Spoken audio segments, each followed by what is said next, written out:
Isn't that wonderful to have this refuge to come to? I mean, really, just I so appreciate all of you and what we've all developed here. And just to have that simple, just to sit and be quiet, and meditate. It's not lost on me. So Vacchagotta, most of you heard me talk in reference to Vacchagotta, who would come in and out of the Buddha's life with these great questions, and the Buddha would respond in certain ways. Sometimes he would just sit quietly. Sometimes he would say, Vaccha, it's your questions that are confusing you. Let go of the questions. And Vacchagotta would kind of leave in a huff. But he'd always come back to the Buddha because he keeps hearing all these wonderful things. And Vacchagotta is truly inspired towards awakening. He just doesn't understand what it is. And he's influenced by all the spiritual teachers of his time, placing importance on different things that prove to be just a distraction. So here again, Vacchagotta shows up at the Buddha's feet with basically the same questions. But the interesting thing about this, the Buddha says basically the same thing, but Vaccha's ready to hear it this time, and he gets it. And I realized after I finished this article that I'm going to include the other references to Vaccha eventually into this, just so there's a complete record, because that's an important part of this. But anyway, I have heard that on one occasion, the Buddha was staying at Savatthi at Jita's Grove, Anathapindika's monastery. The wanderer Vacchagotta went to the Buddha with his usual questions. They exchanged greetings, and Vacchagotta sat to one side of the Buddha. Master Gautama, is this a true statement? The cosmos is eternal, and only this is true. Any other view is worthless. The Buddha is ready this time. He says, no. Then, Master Gautama, is this a true statement? The cosmos is not eternal. Any other view is worthless. The Buddha says, no. Then, Master Gautama, is this a true statement? The cosmos is finite, and only this is true. Any other view is worthless. No. Then, Master Gautama, is this a true statement? The cosmos is infinite, and only this is true. Any other view is worthless. No. Then, Master Gautama, is this a true statement? The soul and the body are the same, and only this is true, and any other view is worthless. What do you think the Buddha says? Then, Master Gautama, is this a true statement? The soul is one thing, and the body another, and only this is true. Any other view is worthless. No. Then, Master Gautama, is this a true statement? After death, a Tathagata, an awakened human being, exists, and only this is true. Any other view is worthless? No. Then, Master Gautama, I got to tell you, the translation from the Pali to the English is a little bit different, not in substance, but in the wording. It's even much more repetitive than this. So. Then, Master Gautama, is this a true statement? After death, a Tathagata does not exist, and only this is true. Any other view is worthless. No. Then, Master Gautama, is this a true statement? After death, a Tathagata both exists and does not exist, and only this is true, and any other view is worthless. This is that idea of existence and non-existence being a concurrent experience was common, and you can trace it back to the Vedas and probably even before that to some of the Greek writing. This attempt to reconcile everything into one idea is where that comes from. Now, the Buddha studied this with Alara Kalama, and he rejected it. That was the teacher who taught the dimension of nothingness or not nothingness, and the other teacher, Udeka Ramaputta, that taught the dimension of the perception of non-perception. It sounds like nonsense, doesn't it? It does, because it is. But there were whole religions were based on this and are still based on that idea of a reconcilable creation story and something that places meaning on what the Buddha describes as simply dukkha. And this is where Vaccha is going with this. And when you look at these questions, clearly and in the context of the Dhamma, it's obvious that Vaccha is seeking for ways to continue to establish a permanent self in realms that are thought of, maybe not necessarily real, but made real by those belief systems. And he wants to know, how can I keep myself going in these other realms? They're all based on I-making. And to even engage with the questions is giving the questions weight that they don't deserve. So often the Buddha would just either give a very quick answer and not elaborate on why Vaccha is wrong, because that's really not important. Then you're getting into this, you're getting into Vaccha's complicated and inconsistent thought pattern. And that, again, that's just a rat hole. You can't get through that. Or the Buddha would just not answer at all and leave Vaccha with his questions, and then qualify by saying, Vaccha, it's your questions that are confusing you. Let go of the questions. Vaccha continues. I am confused, Master Gautama. You have said that, and then he gives this list. You said the cosmos is eternal. The cosmos is not eternal. The cosmos is finite. The cosmos is infinite. Now, remember, the Buddha didn't say yes or no to any of these. He just said that your question is, the answer to your question is no. And so a self-referential ego self that needs to establish a self in every thought, word, or idea that occurs is grasping at something here. This is so obvious. Where can I fit myself in this idea? I know that there must be life after death. There must be such a thing as a finite or a infinite universe. It can't be something in the middle. It can't be something that's always in a process. I need an answer, because if it's finite, I need to establish myself in a finite way. If it's infinite, then I can establish myself in an infinite universe. Do you see where Vaccha is going, and where a conditioned mind is using these so-called great ideas to simply continue distraction? And do you see how religion, organized religion, has played into this? And I would say probably mostly inadvertently, by thinking that it's religion's job to provide these answers.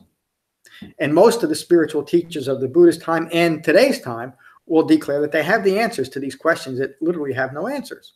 And that gives them credibility, doesn't it? All this, like the two great spiritual teachers that the Buddha encountered, Alara Kalama and Udeka Ramaputta, they claim to have figured it all out.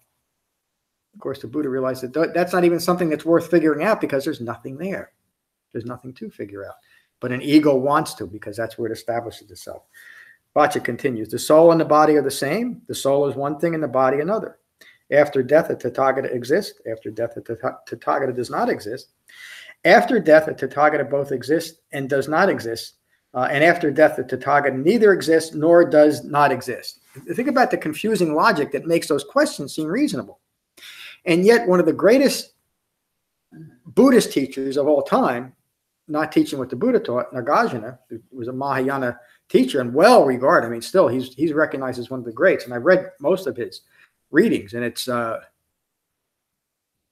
interesting reading, because when I went into it with the idea that Nagarjuna had something to teach me, trying to make my way through this morass of conjecture was interesting.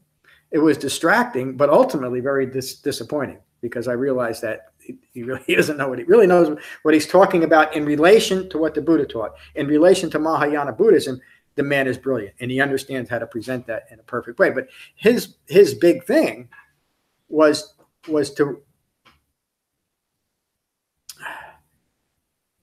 I want to use the term boil down, but it's not really that. It's simplify this whole concept, this overarching concept that we seem to need in order to exist, down to this idea of reconciling between, well, this must be true. We must both exist and not exist at the same time. And that was his big argument. And it sounds, when you're struggling with these big questions and how to make them fit, how to be able to attach yourself to it, you need that kind of mental trickery, because you come up with the direct thought that it either has to be existence and non-existence concurrently, or everything I believe is BS, because you can't reconcile it past that point. Of course, the Buddha got to that point and said, wait a minute, I don't need to reconcile it, I need to let it go. And that's exactly what he's telling Vaccha. It's your questions, it's your thoughts that are confusing you. It's not the fact that there's no answers to your questions, it's the questions themselves. Let go of the questions. And again, these questions seem important. They might even seem important to all of us here tonight. Be nice to know, wouldn't it? But it's not important to developing the Dhamma. So even though I can tell each and every one of you when you're going to die and where you're going to go when you die, I'm not going to do it. Did you really believe that?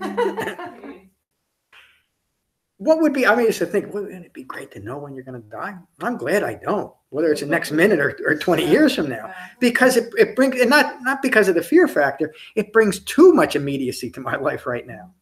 You know, I mean, think how fast I talk now, thinking I got maybe 10 years. If I thought it was tomorrow. We'd be here all night. I mean, you know, that 10 years gives me a little bit of comfort. So, and again, this is why I hope it's as interesting to you, this whole give and take, as it is to me. But that's why it's so interesting, because it takes these great questions that we all use as distraction. And by the way, these great questions are the same questions as, I wonder what's going to happen to me tomorrow in that interview. It's the same thing. It's trying to establish yourself in some way in an event that's never going to take place, even though you might be there. That it can't take place now, it has to take place tomorrow. So it's foolish to even put yourself in that. And that's the kind of thinking that really continues the stress in our lives, doesn't it? What's going to happen to me? What's going to happen to me? And Vaccha just took it to a common spiritual level, but it's just a common thinking level is really what it is. In each case, Vaccha continues, in each case you have stated, now you think about, again, the setting. Vaccha is well aware of who he's talking to, and he's not disrespecting Siddhartha in any way. In fact, he's being as direct as he's noticed the Buddha being.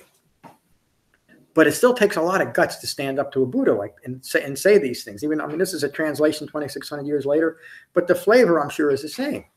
And this shows Vaccha's determination to get it, even though he's so frustrated by the answers that he's getting. He continues with right effort. In each case, you have stated that none of these are true statements. Do you know the answers? And that question means, if you know the answers, why aren't you telling me? What is the drawback in answering these questions? Because he yet doesn't understand how the mind will grasp on anything to continue to ignore its own ignorance. Of course, the Buddha is aware of that's the essential problem. Vaccha asks, are you completely dissociated from these positions? Meaning,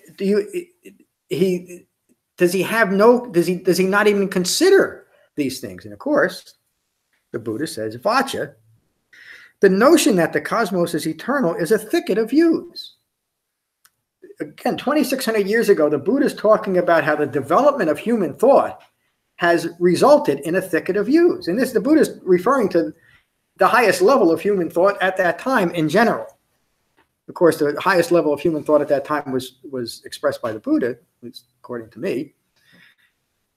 And he's saying that those things are the problem. These views are a wilderness of views. These views themselves distort reality. That's why this is such an important teaching, because it's telling us, and it's telling Vaccha precisely what your thoughts are doing to you and how you're experiencing that. You've created a thicket of views, a wilderness of views. The views are distorting the reality. These views are fetters. These views are accompanied by suffering, by distress, by despair, and fever. I mean, remember the fire discourse, the passions that arise by trying to establish the self constantly. These views lead to disenchantment. These views do not lead to disenchantment or to dispassion or cessation or calm or direct knowledge. These views do not develop full awakening. These views do not develop unbinding. Vaccha asks, does Master Gautama have any position, meaning any fixed or determined view at all? Fixed or determined view. And of course, the Buddha understands all of what's occurring. He understands the motivation behind the questions. He understands it all. But notice he doesn't feel the need to provide a reasonable or learned answer to show Vaccha how learned he is and why you should listen to me.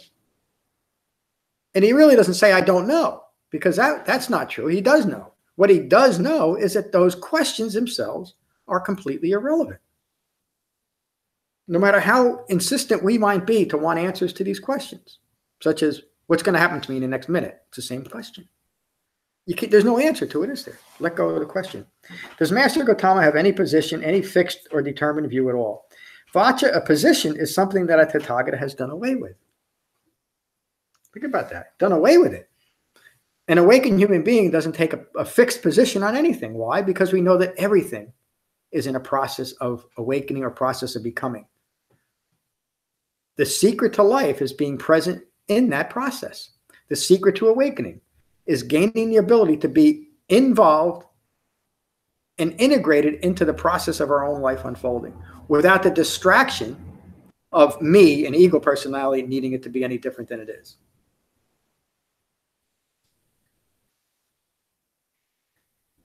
Vaccha, a position, is something that a Tathagata has done away with. What a Tathagata sees is this. This is so interesting. Form arises and passes away. And again, these great questions. And this is after many years of dealing with Vaccha. This is the first time he says this, though, that I've come across. He's now going to describe to Vaccha the 5 clinging aggregates. Form arises and passes away. Feelings arise and pass away. Perceptions arise and pass away. Mental fabrications arise and pass away. Consciousness arises and passes away. This is the Buddha is saying, this is what I see.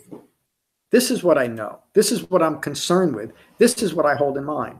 He's describing the process of recognizing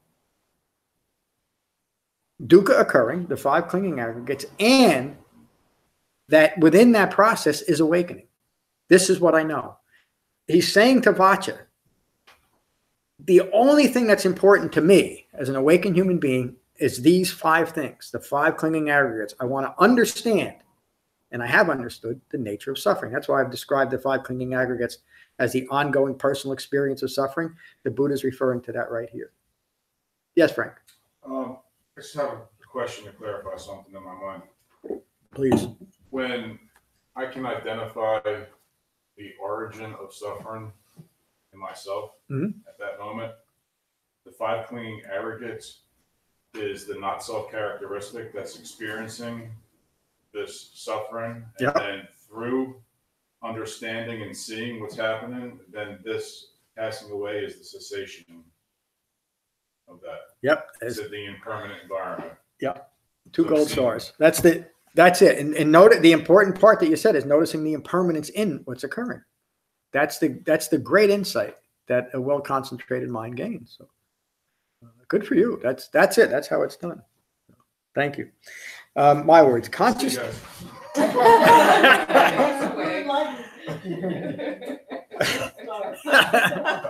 wasn't that good.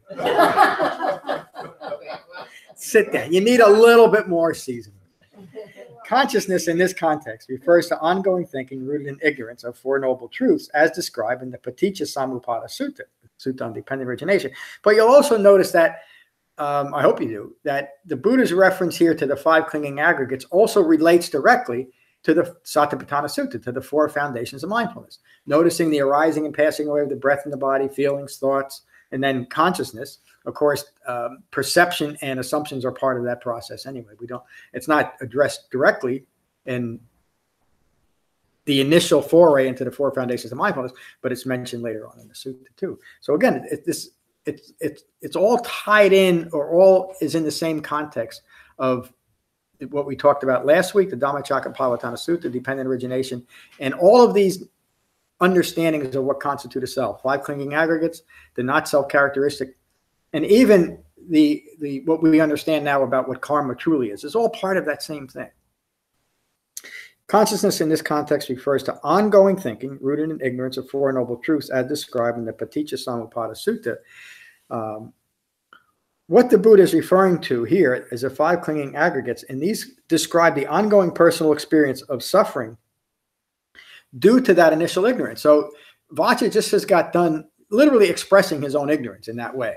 Again, not to put him down, that's what he's doing. He's concerned with these things because of his ignorance. And the Buddha, again, doesn't even get into explaining that to him. Why am I doing it? He doesn't put him down in any way. He doesn't call him wrong in any way. Even though Vaccha is really in the Buddha's face and, I want answers. Why won't you give me an answer? He relates it directly to the Dhamma, to the 5 clinging aggregates. Points out that and we can assume, and I'm assuming that Vaccha does understand this, or the Buddha wouldn't be just throwing it out there. He understands the the basics of what the Buddha's been teaching. The 5 clinging aggregates arise and pass away, just as ignorance arises and passes away. So the Buddha is pointing Vaccha to the process of these 5 clinging aggregates arising and passing away, to teach him impermanence, and to get his mind away from insisting on answers to things that have no answers to, that really have no relation to what the Dhamma is. And looking for permanence. And looking for permanence, and taking that confused mind and saying, it's not that. Look at this. It's a completely different way. I think we were talking about wrong view and right view in a joking way earlier. It's a completely different way of seeing yourself in relation to the world. It's taking a wrong view that insists on these silly answers and introducing right view. Look at life. This is the problem to solve. It's not where you might be or where a Tathagata might be or any of that. What's going to happen to you in the next moment? This is where it will happen too. This is the vehicle. Put yourself in there. Continuity of the 5 clinging aggregates and ignorance can only be maintained through continued and determined ignorance. You've heard me say that continuity obscures impermanence. That's what I mean here. Despite the fact that this thing seems to have been going on now for way too long, it seems permanent and it seems like it must be me. This thing that I'm describing as me and insisting is me is as impermanent as the next breath. And so as the Buddha says, if it's impermanent, how could it be you? How can you even think of using it to describe you? Because that you're using to describe is gone. And that's why he would say, he never said that reality is an illusion. He'd say that it's like an illusion. And that's an important distinction. Because if we say it is an illusion, then we can just do what a lot of people do and say, I don't need to deal with this at all. It's not real. It is real. We're living it, aren't we? We're having a real experience. It's our views that are creating the illusion and creating the stress in our lives because we're not seeing what's in reality, what's occurring in reality in relation to right view. We're stuck in the wrong view. We're stuck in a view that is ignorant of 4 noble truths. Is that clear? Is it clear that that's what's lacking in Vaccha? An understanding of 4 noble truths? Somebody answer. I'm sorry, I was reading. You're a good one to ask. Is it clear that that Vaccha is suffering this way of thinking because of ignorance of 4 noble truths? Yes. Yeah.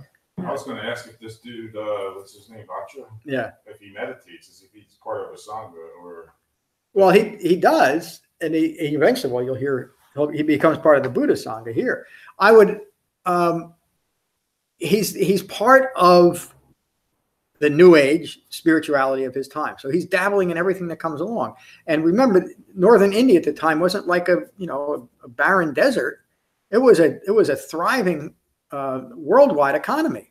Well, not worldwide, 2600 years. It was a thriving regional economy. I mean, regional meaning with thousands and thousands of miles they engaged in trade. So the people were sophisticated, including Vaccha. So he likely did all those things. But like many people today, he wanted to stay involved in everything that came along because that allowed him to not really do anything and to continue to engage in these foolish thoughts. So, I mean, it really is a lesson. You can't do it alone. Oh, exactly. And again, here's a guy, he's obviously determined to develop some level of understanding, or at least understanding the level of his own frustration over lack of understanding. He's persistent, but he's so stuck in these wrong views that it takes numerous encounters with the Buddha to actually get it. But he does. He's not the only I was just going to say, it sounds like... No, I mean, now you know my frustration.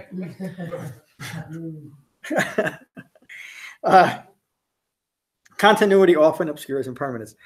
The Buddha says, wait a minute.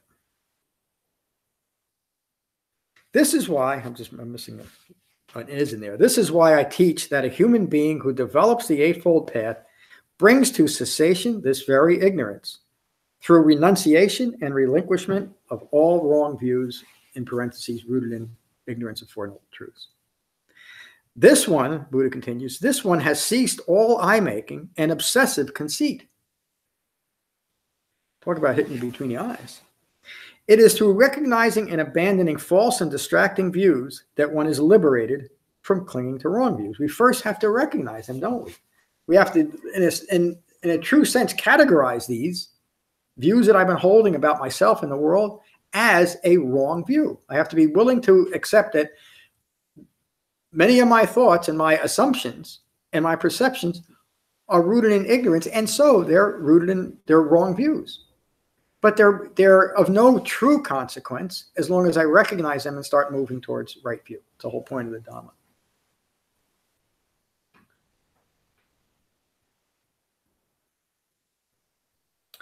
Let me read that again. It is through recognizing and abandoning false and distracting views that one is liberated from clinging to wrong views. My words. This last sentence shows the primary purpose and focus of the Buddha's Dhamma.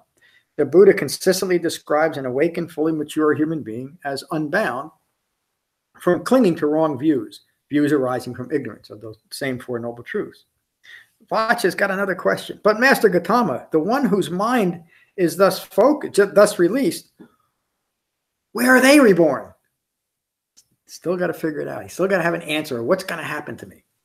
And this was, this is a common concern today, and it was it was written into the spiritual literature of the time to account for what happens to the soul, what happens to me. Every religion has an explanation of that in some way. The Buddha said that whether they're true or not isn't important, because then your thinking is in the future. Vaccha, I think about, I keep building this up. Every single, I don't know that to be true. The great majority of religions and spiritual disciplines of the Buddhist time, as well as today, have as a primary part of their structure the idea of rebirth, reincarnation, being reborn. So Vaccha asked, but Master Gautama, the one whose mind is thus released, where are they reborn? Vaccha, rebirth is irrelevant.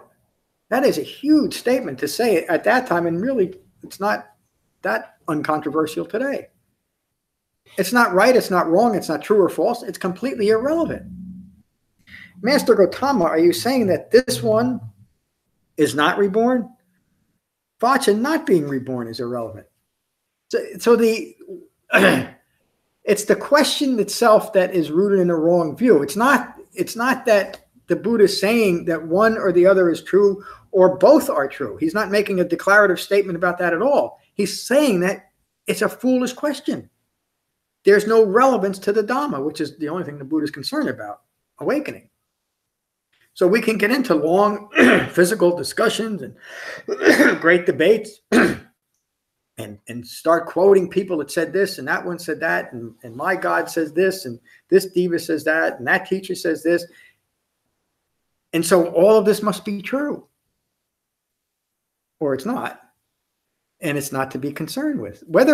And honestly, I'm not too concerned anymore about getting to heaven. I was for many, many years. And I could accept purgatory for a little bit. But the idea of everlasting hell really was a concern to me. And in a very early age, that fear was put into me. And that underlying fear, and again, nobody did it, this happens to most people. That underlying fear was something that took me many, many years to recognize and let go of. Just this fear of what's going to happen next. Because I was taught that it was important. And I was also taught that if I did a few things, that I shouldn't have done, I'm going to burn, whether for a couple of weeks or forever. And that's a tough thing that most of us have had our minds conditioned that way. It's a difficult thing. And this is where Vaccha's concern now comes from. Because now he's of this strong belief that no matter what happens in this life, I'm going someplace. There's going to be a me there that I need to take care of. What's going to happen to me? The Buddha is saying, I think that underlying, this is driving every moment of Vaccha's life, whether he realizes it or not. Now Vaccha can finally realize that it's the questions themselves are irrelevant, where my thinking is going, it has no meaning, and I can simply let them go. Vaccha, not being reborn is irrelevant. Whether one is reborn or not reborn, or whether one is not reborn and not be reborn, are all irrelevant to developing a Dhamma. At this point, Master Gautama, I am even more confused. Of course you're confused, Vaccha. Of course you're confused. Vaccha, the phenomena of ignorance of the Four Noble Truths providing sustenance to confused and deluded views is hard to see and hard to realize. He's simply a long sentence saying, this is a difficult thing to develop. But of course, he's not saying you can't do it. This understanding, meaning fully awakened right view, is tranquil and refined. This understanding is beyond conjecture. Beyond conjecture, meaning it needs a well-concentrated mind to hold these ideas, right? A mind that is prone to conjecture is a mind that is prone to constant distraction. This understanding is subtle. This understanding is experienced by the wise. For those with other views or other practices who have other goals or other teachers, it is not possible to know. And again, the Buddha never went out and set himself up as someone that people should listen to because he needed followers. He thought that they should listen to him because he was speaking the truth. Somebody asked me today, how come the Buddha never started, or do you know if the Buddha ever started like a campaign to promote himself and advertise himself along the vehicles that you could use back then? And I don't think he ever did. There's nothing that ever mentioned that. He simply taught the Dhamma.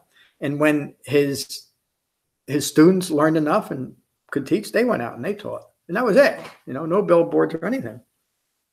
And yet he ended up within a month of his teaching career, he had over 1,000 people following him. Word got around.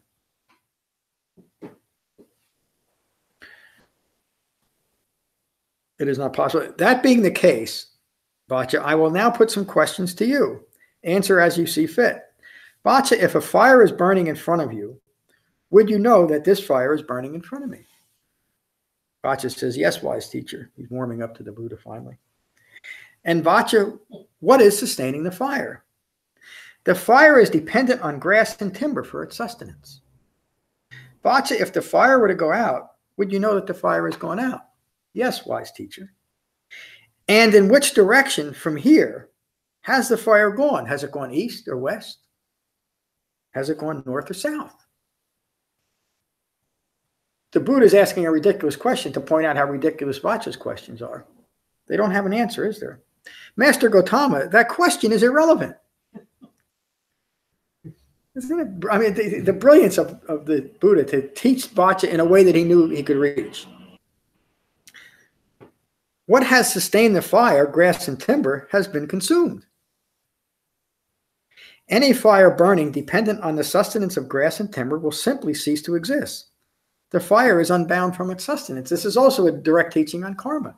There's nothing left to sustain the fire. The grass and timber is all gone. When ignorance is gone, there's nothing left to sustain dukkha, sustain suffering, sustain a confused and deluded experience. The sustenance has been extinguished. It's been consumed. Vaccha, just as a fire is extinguished from removing sustenance, Vaccha, just as a fire is extinguished from removing sustenance, becoming empty of ignorance, removes sustenance from greed, aversion, and ongoing unsatisfactory experience.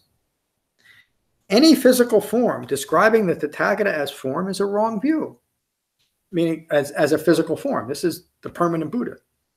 Looks like we do here. It's got me thinking about having depictions of the Buddha. But the Tathagata has abandoned all wrong views. The root of dukkha has been destroyed and the conditions of ignorance abandoned. Confusion, deluded thinking, and ongoing disappointment will not arise in the future. Vaccha, freed from the association with form, the Tathagata remains deep, boundless, difficult to understand. In order to understand the Tathagata, in order to understand awakening, one must abandon wrong views rooted in ignorance of Four Noble Truths. In order to abandon wrong views, you must first be willing to recognize them as wrong views. Not my view. It's simply a wrong view that has occurred. It's developed in my mind. Then the Buddha touches on these three things that we should remember are irrelevant in relation to who he's talking to. Rebirth is irrelevant. No rebirth is irrelevant. So even the question, well, okay, I get it. If we're not going to be reborn, what happens? Well, that question is irrelevant, even though I do try to answer the question. I probably shouldn't. It's simply an irrelevant question because it doesn't relate to the goal. It doesn't mean that it's not a meaning Not a, meaning a reasonable question. It is, isn't it? What's going to happen to me next? But when we develop a well-concentrated mind, we don't even think there, like the Buddha said. Our minds just don't go there. We don't think those thoughts. So it's no longer an issue. When we're having those thoughts, it seems reasonable to insist on an answer, doesn't it?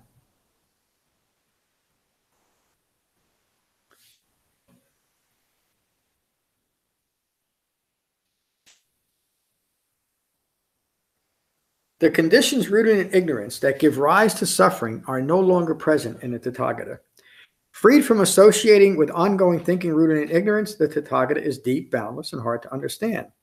The wanderer Vacchagotta understands, finally, and expresses his profound delight. Master Gautama, due to impermanence, a great solid tree loses its branches, its leaves, its bark, its sapwood, leaving only the pure heartwood. The Buddha's Dhamma is often referred to as the pure heartwood of understanding. Master Gautama, your words are free of branches, leaves, bark, and sapwood. Your words stand as pure heartwood. Your teaching is magnificent. Your teaching is clear, direct, and distortion-free. You have revealed what seemed hidden.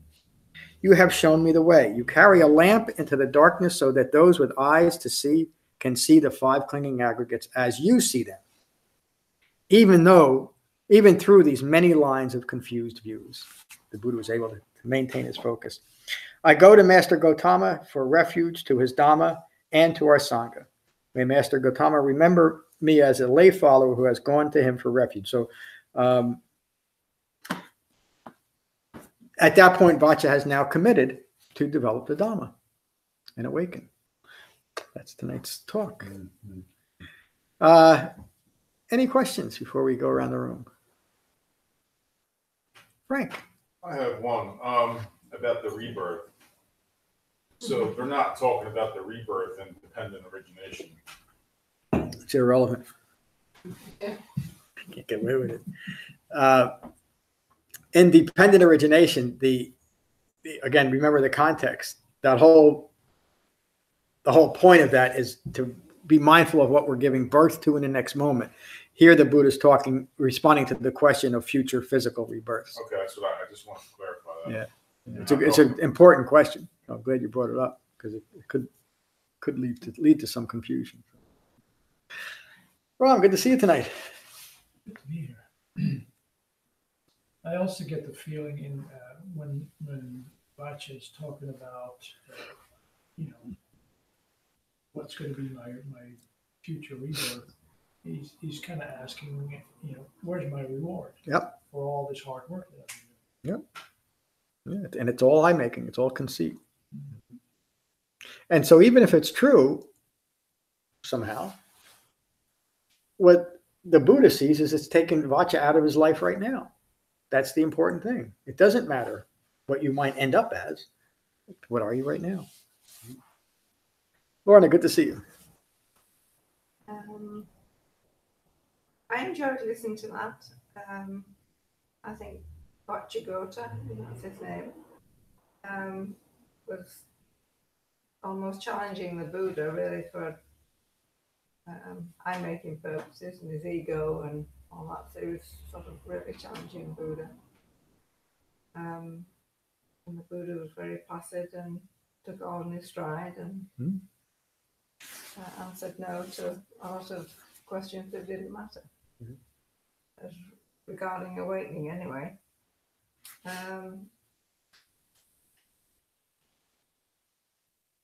In my own practice, on Saturday morning, Matt went to Matt's Qigong class and he gave a very good instruction about mindfulness, which is and is not anything to do with Buddha Dhamma, I know, but he gave an instruction what mindfulness was, and I thought I got that. I thought it was very beneficial. And then on the Sunday, I had a super day on Sunday. Joined up with a friend of mine, went for a bike ride and had some lemonade at the side of the road from the kids' stall and all that sort of stuff. It was just our first sort of nice summer day. Yeah. Had a lovely time. And then came back, met another friend, had a chat with her in the backyard and all that sort of stuff. It was just a super summer day.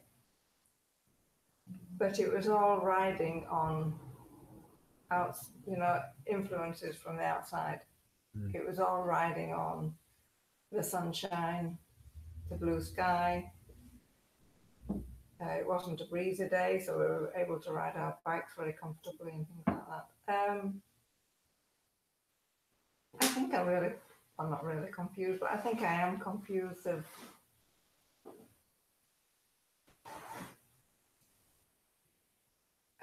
understanding the peacefulness of the mindfulness that we are seeking.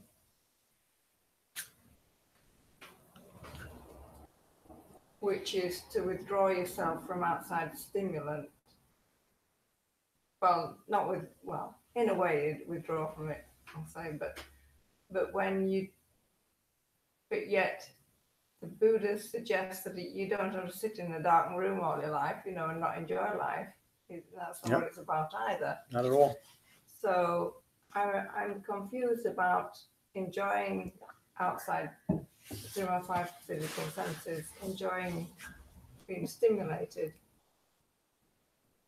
because it seems to counteract being mindful and the peace and calm that we seek in meditation. Yeah. You hear me say this often. It's questions like that let me know when people are really getting it, and that's a question that comes from understanding the implications of the Dhamma. I get the question. I don't get the answer. Well, it's important though. The question is an inquiry into understanding some of your own wrong views. That's a necessary part of it. The fact that you've recognized something that may be better framed, the experience might be better framed by the Eightfold Path, is part of the Eightfold Path. So seeing it, you recognize it. Maybe you're not seeing these things clearly. You described extreme views in what you said. You described the view of constant sensory stimulation, or where you realize that the Buddha didn't say that we should just live in a cave or live in the dark. That's another extreme view. So the Buddha taught a middle way between those things. He taught a way for human beings to have the most meaningful human life, being mindfully present as that life unfolds, which means that when a friend calls and says, let's take a bike ride, you're ready to go. You are mindfully present with that person and with what you're doing. And it's a wonderful experience, especially on a sunny day that's not too breezy. That's a true human experience. The Buddha never said that we shouldn't have an experience like that. He simply said to not attach yourself to it or not create conditions over it, such as this. I had such a great time today. I want you over here tomorrow at 10 o'clock. We're going to do the same thing. That's putting on, and I'm making something extreme about that. Or I'm not going to be very happy. The situation was just wonderful. Enjoy the situation, but don't put any conditions on it. Don't put any conceit to it. Don't do any eye making over it, and don't insist that your life should always be a sunny day on a bike with no breeze, because it's not going to be like that. That's the difference. So tomorrow, when tomorrow shows up, and it's a hurricane, your mind is still as peaceful as it was the day before, and it's not disappointed that it's a hurricane outside. I get that. I don't get the peace that we seek on the cushion when we are mindful of our breath and seeking peace. That's part. And being stimulated by things that stimulate you. It's the weather, it could be something you eat, a TV show, it could be anything, whatever. Yeah. I'm just saying that on the Saturday I had this teaching from Matt, and on the Sunday I had this day, so they were like clashing. Yes. So I don't get the real connection between how to be mindful and withdraw from stimulation as what mindfulness is and what we're trying to do on our cushion, and yet be okay by when something is stimulating you that you enjoy. Stop judging yourself in the experience, and just let the experience be what it is. The answer to too much sensory stimulation is not from me to say you shouldn't be doing something. It's from you to recognize that you don't want that much sensory stimulation. But again, a pleasant bike ride with a friend doesn't, getting into these questions today. It's not that it's right or wrong, because it's neither one of those things. It's a bike ride with a friend. Your perception of it is what's making you look at it in a certain way. And also you're training in the Dhamma, but you're taking it just a little bit too far, and you're judging, and you're conflating two experiences. You're conflating the experience here on a Saturday with what you're doing on Sunday. And they're two different activities. But what you can bring with you is what you learn from me and Matt into the bike ride and the other visit with your friend. That's the point. The point is not that we live in the dark or live in a cave. No. We may choose to, and that's fine. Although if you talk to me, I might try to talk you out of some of that. The point is that we start making sensible and reasonable choices for how we live our life using the framework of the Eightfold Path.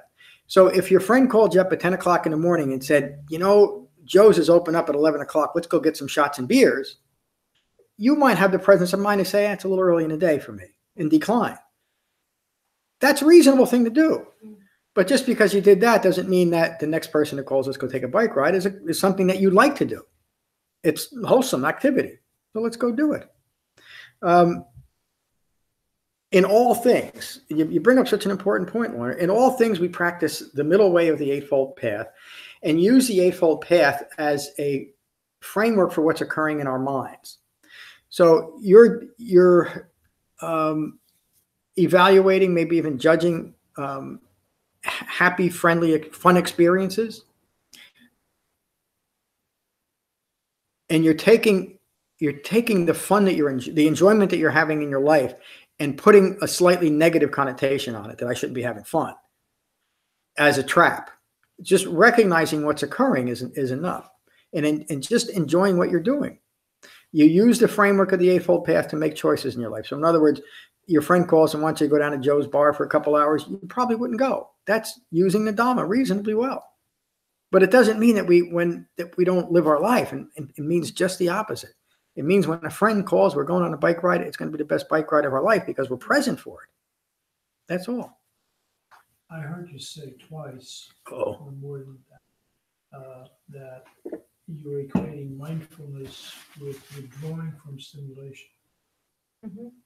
I'm not so sure that that's the right way to look at mindfulness. You may want to withdraw from too much stimulation. Yeah, or even to eventually, things aren't, just because something makes you feel good, it might make you happy. It might make you sad. You might get a phone call with some bad news. That's not inappropriate to feel those things. And there's no mindlessness there.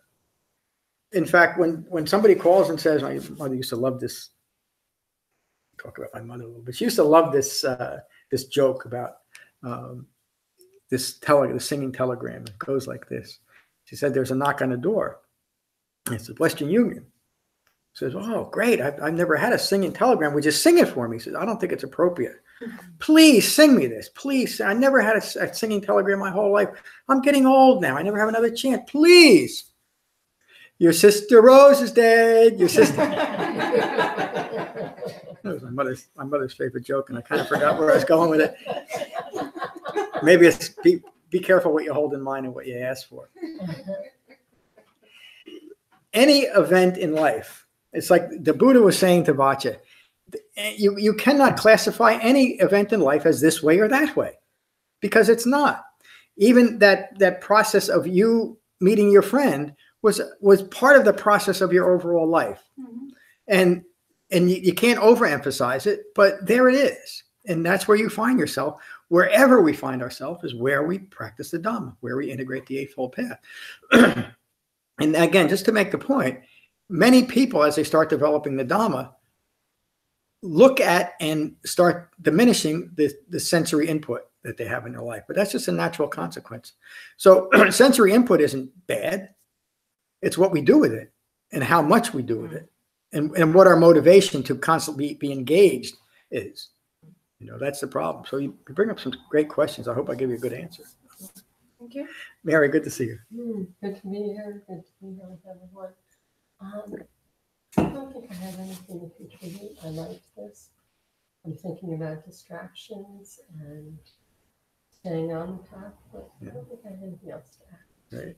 Thank you. Thank you. David, good to see you tonight.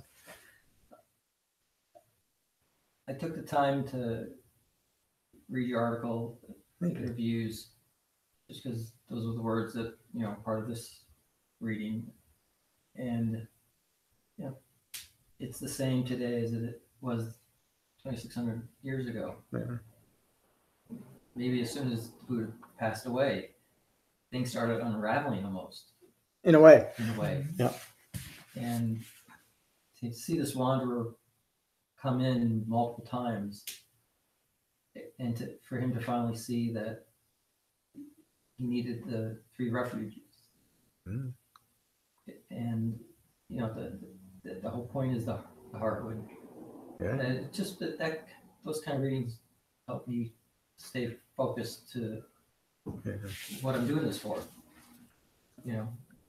Come and see. Well, it's not coming to see where I'm going or trying to reconcile things in the past. It's at this moment. Yeah. So that's what I took out. Thank you so much. It's so good for me to hear that. That's why I do what I do. To hopefully have that, a little bit of the impact that the Buddha had on people. I mean, this is what this is. It's not the Buddha. It's your teacher. Well, yes, thank you for that. But it is the Dhamma. Again, I say this so often. What I mean when I say that, the most remarkable thing in my life is that the Dhamma is still here, that I have a mind that can understand it. Not that I don't think I have any special kind of mind, but it's a human mind. That I came across it, and that it made sense to me. But it's not mine. I didn't figure this out. In fact, even the way that I teach, I learned from reading how the Buddha teaches. I don't know anything about teaching or anything like that. But I do hope that I'm somewhat effective, for a lot of reasons. One, I don't want people wasting their time by listening to this old fool. But to me, this is so important. In this sutta, and it's in my comments in the conclusion, 2 things that become apparent. One about Vacchagotta is his persistence despite his skepticism and doubt and wanting it to be something else. But he persisted. He kept going. And he kept coming back to the Buddha. He kept coming back to the source. And then the Buddha's example of incredible persistent compassion. And you can see it. The only thing the Buddha wanted to do after he awakened was get a bowl of food in the morning and teach the Dhamma. And he did that for 45 years. What a great life. Because that's what he wanted to do. And he gets to meet people. So he doesn't see... I was saying to someone who was complaining about their rental board and how they were treating people. And I said, you need to understand that the renters, they're seen as the problem and the money is what they're after. So it's anything they can do to get past the problem and get to the money. I mean, that's just, I don't mean to be so callous on business today, but that's in essence how people are treated. A general statement. To be seen as a complete human being, not as a problem to be solved, is how the Buddha treated Vaccha, despite the tens of times that Vaccha would have these same questions. I think most human beings would say, that's enough, go ask someone else, I don't want to hear it. But when the only motivation you have is to share the Dhamma, it doesn't matter how many times people are asking you, because you're getting to do what you love to do. And so there's no frustration because of his own level of his commitment. I'm talking about the Buddha now, and his need for the situation or a human being to not be any different than they are. Then he can act in true compassion married with wisdom. And that's what he did. That's another example of what's seen here and how the Buddha was able to eventually reach Vaccha. So important. Thank you. Helen, good to see you tonight. Thank you. Good to be here, John. One of the ways that I took this lesson and apply it is another way that you can substitute all the questions that are irrelevant is to substitute all the things you worry about. Yep, exactly. Because worrying never brings the solution. Worrying never makes you feel better. worrying never does anything beneficial for you. So it's useless. So being Irish, you come up with a worry, you say it out loud, you find something funny to turn it around, and you move on, because there's no benefit in getting stuck. Mm-hmm. I think that's one of the main things I take from the Dhamma is don't get stuck. Don't get stuck on an idea. Don't get stuck in a place. Don't get stuck worrying. Don't get stuck, So that's Teflon. Yeah, that's right. That's great. And everything is a process. I mean, that's the important thing to remember. Nothing is fixed in place. Yeah, we should see ourselves as Teflon. Nothing sticks to us.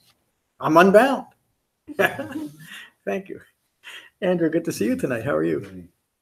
Well, I really benefited from this sutta probably more than many dozens of others that I've heard, and your enthusiastic relaying of it helped quite a lot. So, this just, what you said, Helen, just don't let it stick, just let it go. Yeah. And all of those little sticky things are what bring all the stresses Yes. that you feel. And so this needs to be heard and read many times. I will. Keep it in mind. Thank you. The Buddha taught radical acceptance, and it seems like a great teaching should be more than that, shouldn't it? But that's the problem.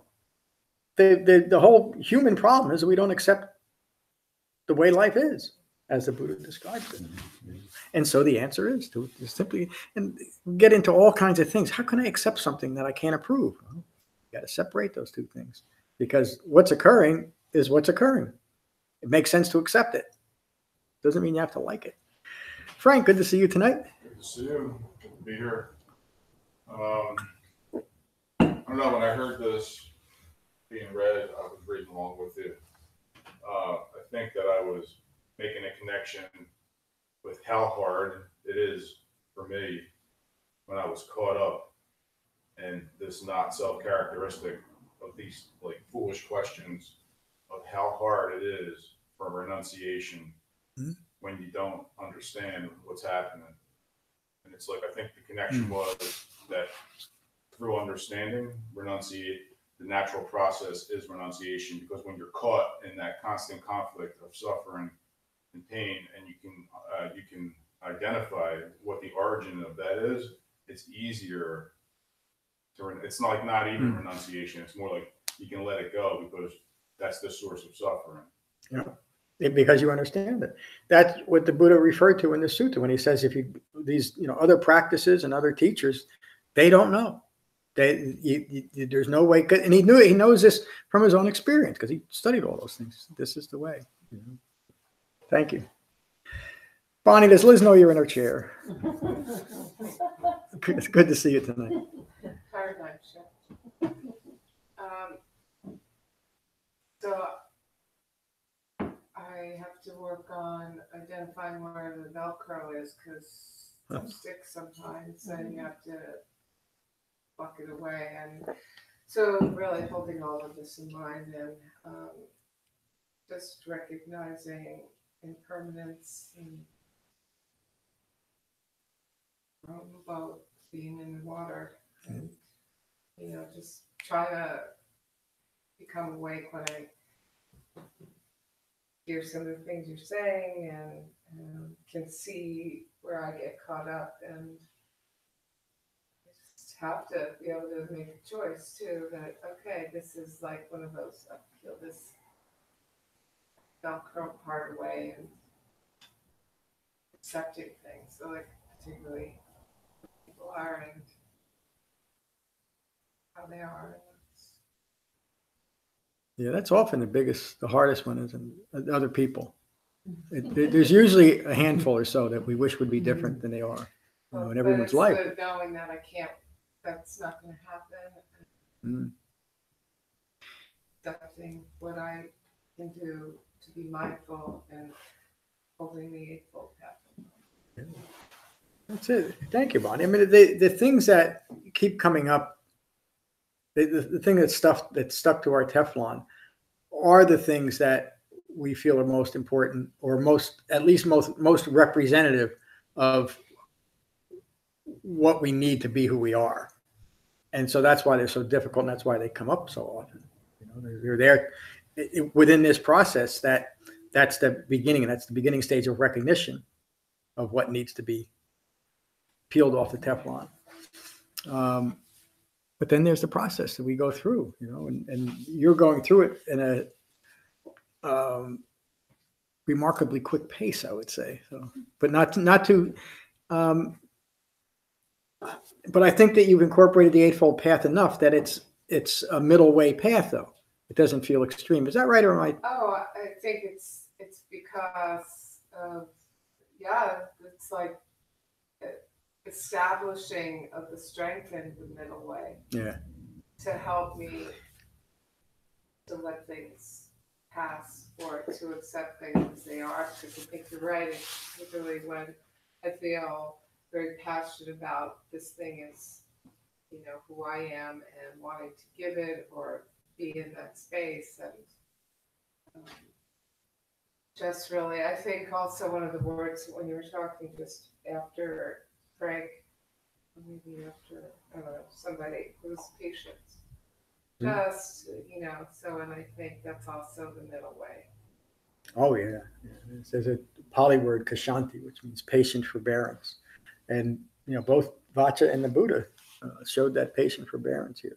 Right. So when, particularly, I'm identified with, like, you know, Vacchagotta keeps asking these questions, and despite that Buddha has taught this again and again, he's patient and keeps, in his mindfulness, providing, instead of turning away, he keeps turning other things towards Vacchagotta to show him what he doesn't see until he sees. He's being a perfect mirror for Vaccha. That's the thing, to be able to do that and not get caught up in, why aren't they listening? Yeah. The only way to do that is to not to have any shred of conceit, because that's what you know. How come this person isn't listening to me? You know, the Buddha knew that he had the greatest teaching of all time, but despite the thousands that did awaken, there were many that didn't, and there were people who wanted to even kill the Buddha and knew what he was about. So, I don't go on too far about that, but I really like that idea of Teflon too. Good metaphor. Thank you, Diane. Good to see you tonight. It's good to be here, and thank you for being here, everyone. I really kind of am in agreement with everybody. What I was kind of relating to in my mind, it was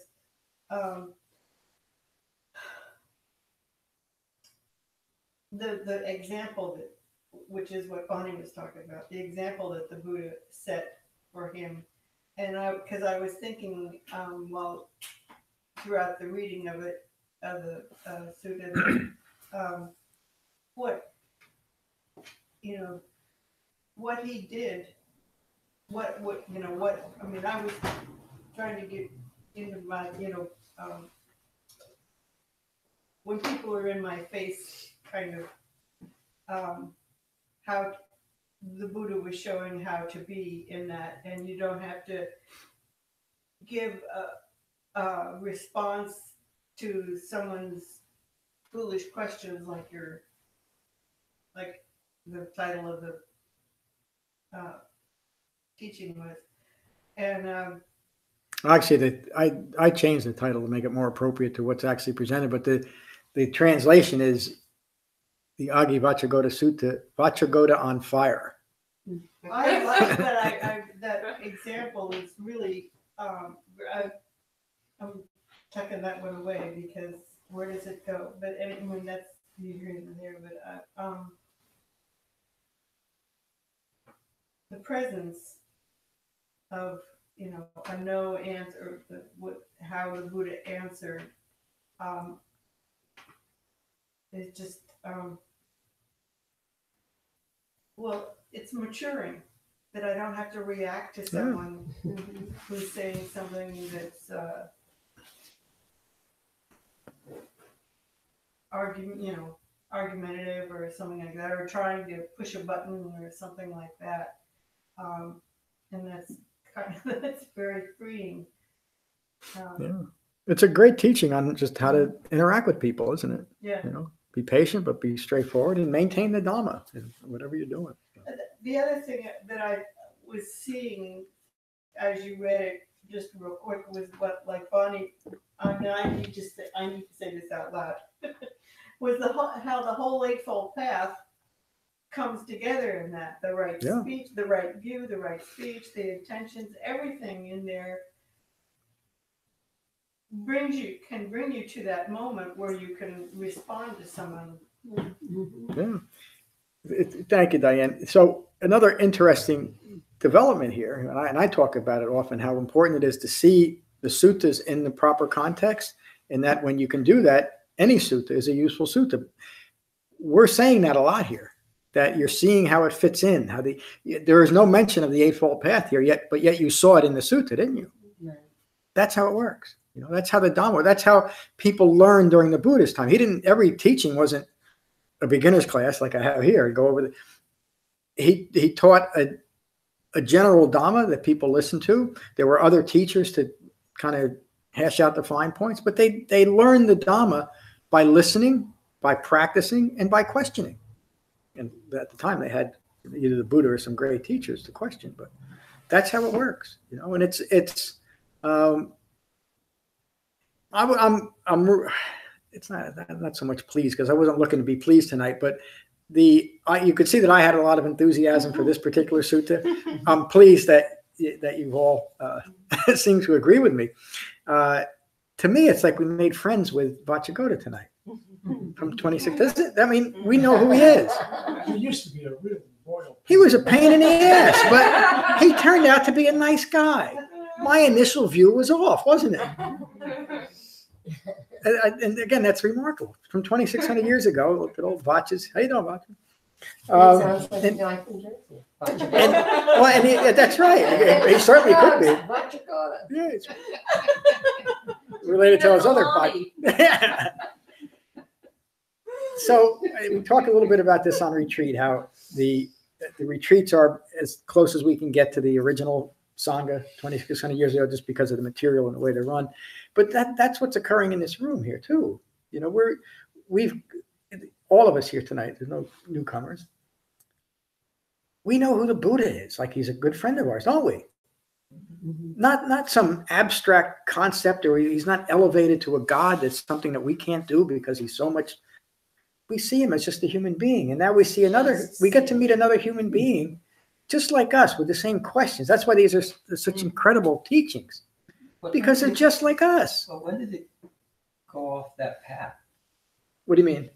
When did Vaccha? No, but when did the teaching go off so quickly? By the first council, they were struggling to keep. Good to see you, my friend. Thank you. What it was. You've read the article on it, the Pali Canon. Yeah, and I understand. Yeah. But why? Why did it?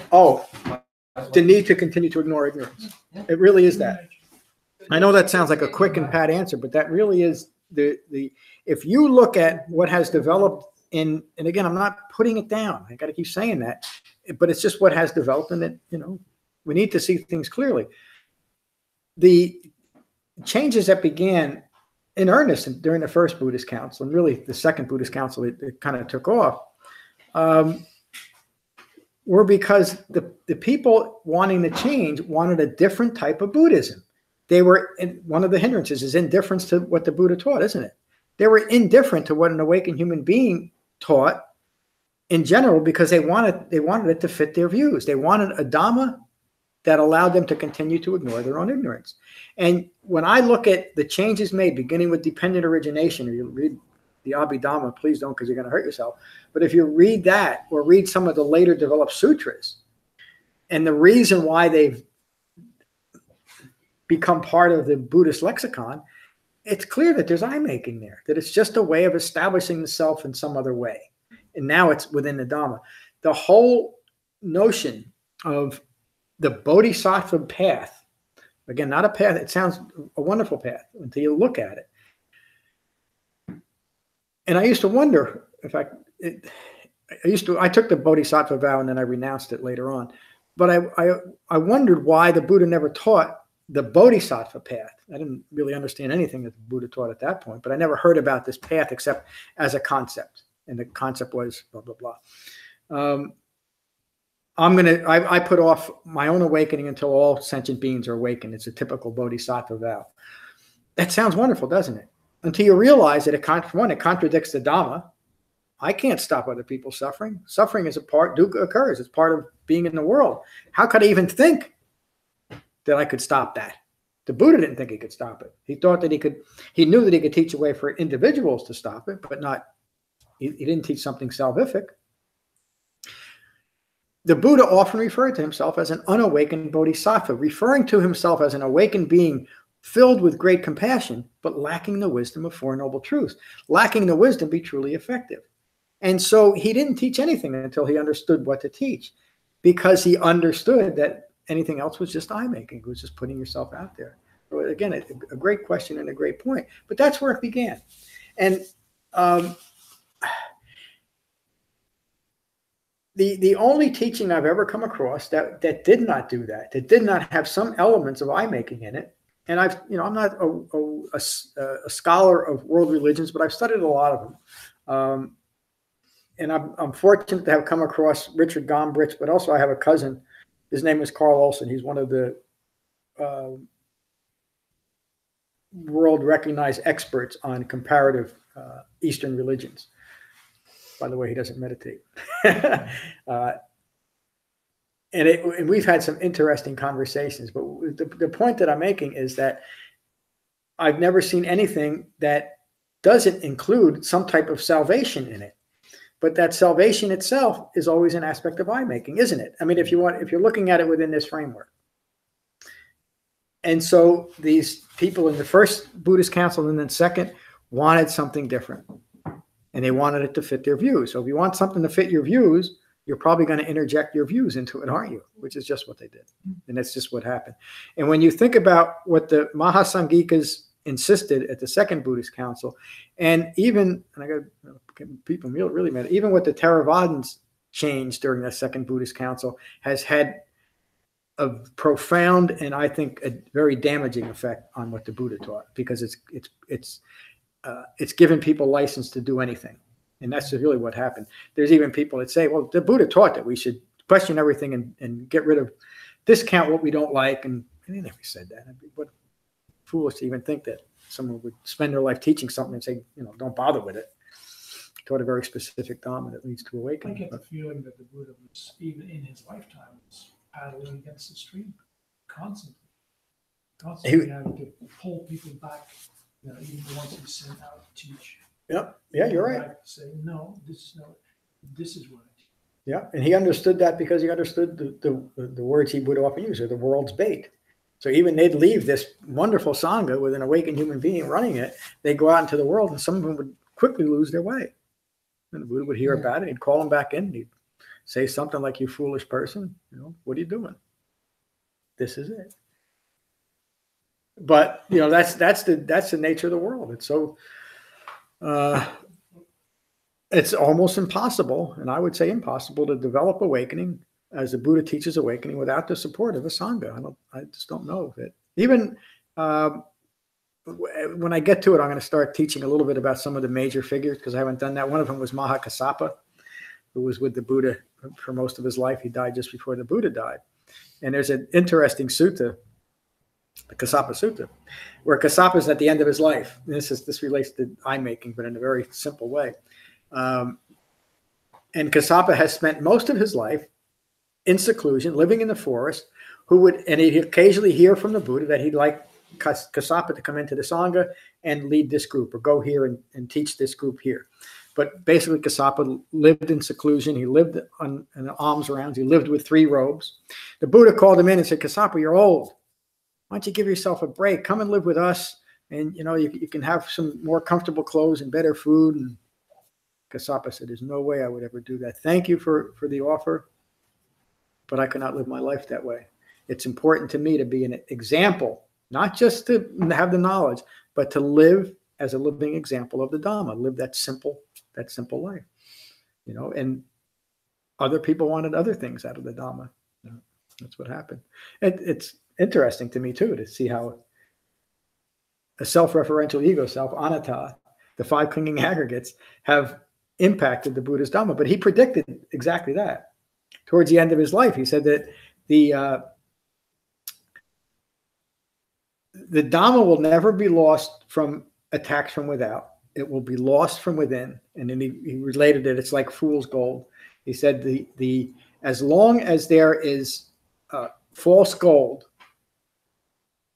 gold will never have its true value. And that's true. The Buddha was relating to economics of his time too.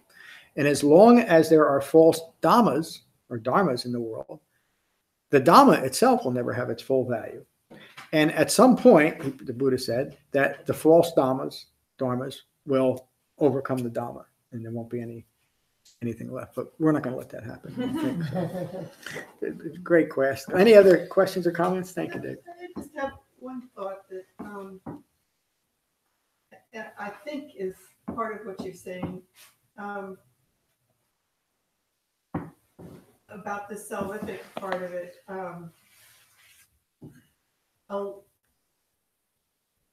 I love it when you say something like, I'm going to really paraphrase this because I can't think of it right now, but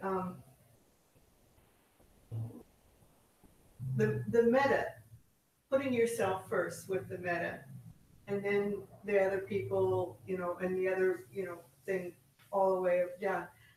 So there's so much in our culture of trying to save another person or trying to do so much for somebody else to help them see the way or something like that.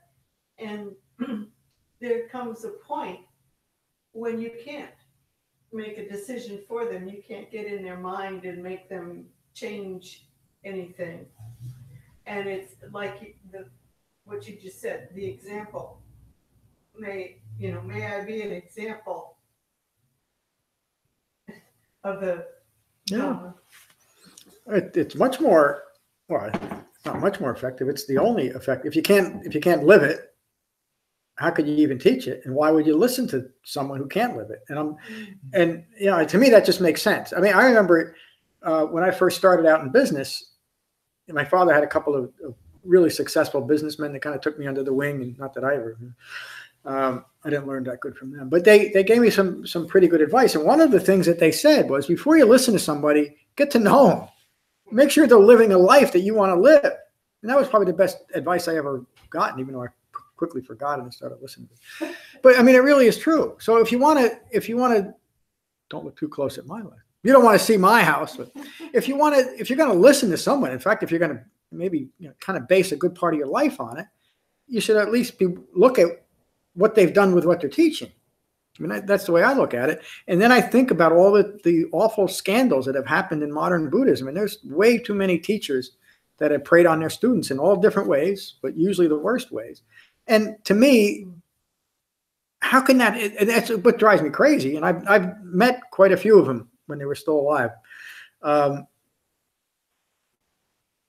Even after they're caught, the typical reaction is the Sangha, their Sangha protects them and then explains it away.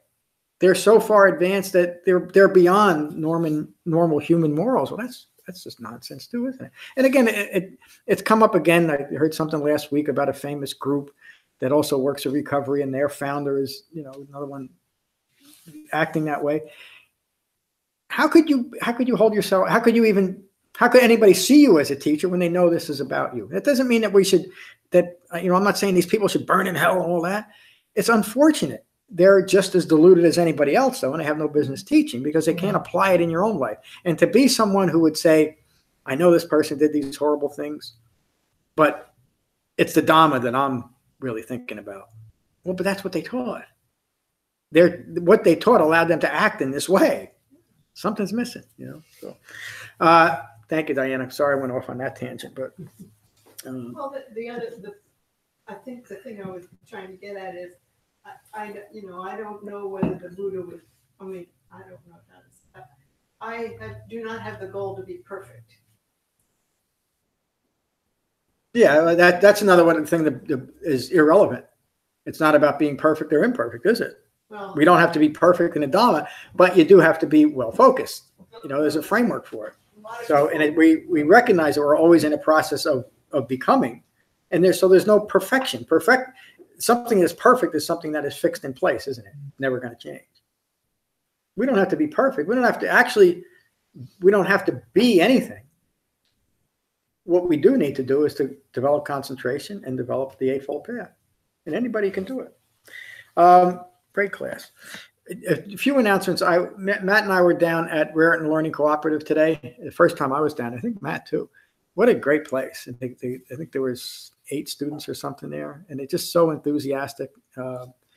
So what they really need, and we probably won't get to it till June or July, is they need a fence. They need a sign built and put in. So what we're going to do is I think we're going to have a friend of Matt's who actually does this painting and construct the sign rather than us try to do it. And we'll take up a collection to help cover that cost. And we'll do the install because that'll save them, a couple $100 too. So we'll need to dig a couple holes and stick this thing in. But they also need a couple days work on the decks around the house, just scraping and painting. So we'll come up with a date and hopefully, we can get a good gang down there for a day or two on the weekend.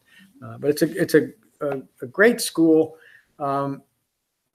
I got a chance to talk to some of the kids today, and I was just thinking, boy, I wish this was around when I was a kid because I had so much trouble with. I loved learning, but I couldn't stand the structure of school. I was just like that, the rigidness and the focus on things that you had to learn that I knew I'd probably never use, and even why am I wasting my time doing this? That was the kind of kid I was. It didn't hold me in good stead with my teachers, but. There was a kid there who had ADHD, another one who was just full of anxiety. And there's a kid who were 14, 15, my age when I look back at that. And that's how I felt. But I didn't have an alternative. It was so great that these kids were given a way to learn that they can learn, somewhat stress-free. They were so enthusiastic about what Matt and I had to do. They had such a great time with Matt's Qigong. What a great place. So we're fortunate that we can be a part of that too. Can you do a little class? Yeah. I gave them a talk. We did a little meditation. The kids just I always go, did you maintain the technique? It was wonderful. It just felt so relaxed. Even the little girl with the ADHD and anxiety, she was almost crying. She says, my mind was never this peaceful. What a great thing. Wow. And again, it's all it is that simple technique in doing it. It's not magic. It doesn't take any great teaching skill to say, just be mindful of your breath. When thoughts come up, come back to your breath. No equipment required. No equipment required, But they've been having a lot of fun. Greg, Greg that comes here occasionally, he's now teaching there about 14 days a week too. They just love him. And he's done such great things. One thing is he brought a biofeedback machine in or on a computer, and the kids just love that. But he's got this a mushroom terrarium going. He's growing all these different mushrooms. He's got all these different art projects. He's just a remarkably talented guy, and talk about the perfect place for him too. So I'm glad that we can be a part of it in some way. So that's enough. It's getting late, and our retreat's coming up in a few days. So I hope you can join me on that. I'm going to be sending just a general announcement out tomorrow, and then in about 10 days time, I'll just send some logistic stuff like you always get before a retreat. So we'll finish with metta. Find your relaxed meditative posture. Gently close your eyes and gently close your mouth. And again, take a moment or two to become mindful of the sensation of breathing in your body, your in-breath and your out-breath. The Buddha's words on metta from the Karaniya Metta Sutta. This is what should be done by one who is skilled in goodness and who knows the path of peace. Let them be able and upright, straightforward and gentle in speech, humble and not conceited, contented and easily satisfied, unburdened with duties and frugal in their ways, peaceful and calm and wise and skillful, not proud or demanding in nature. Let them not do the slightest thing that the wise would later reprove, wishing In gladness and in safety, may all beings be at ease. Whatever living beings there may be, whether they are weak or strong, omitting none, the great or the mighty, medium, short, or small, the seen and the unseen, those living near and far away, those born and to be born, may all beings be at ease.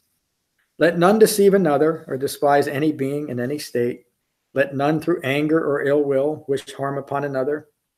Even as a mother protects with her life her child, her only child, so with a boundless heart should one cherish all living beings. Radiating kindness over the entire world, spreading upwards to the skies and downwards to the depths, outwards and unbounded, freed from hatred and ill will. Whether standing or walking, seated or lying down, free from drowsiness, one should sustain this recollection. This is said to be the sublime abiding. By not holding to fixed views, the pure-hearted one, having clarity of vision, being freed from all sense desires, is not born again into this world. Your sister Rose is dead. Thank you all for a wonderful class. Peace. I hope nobody has a sister Rose in here.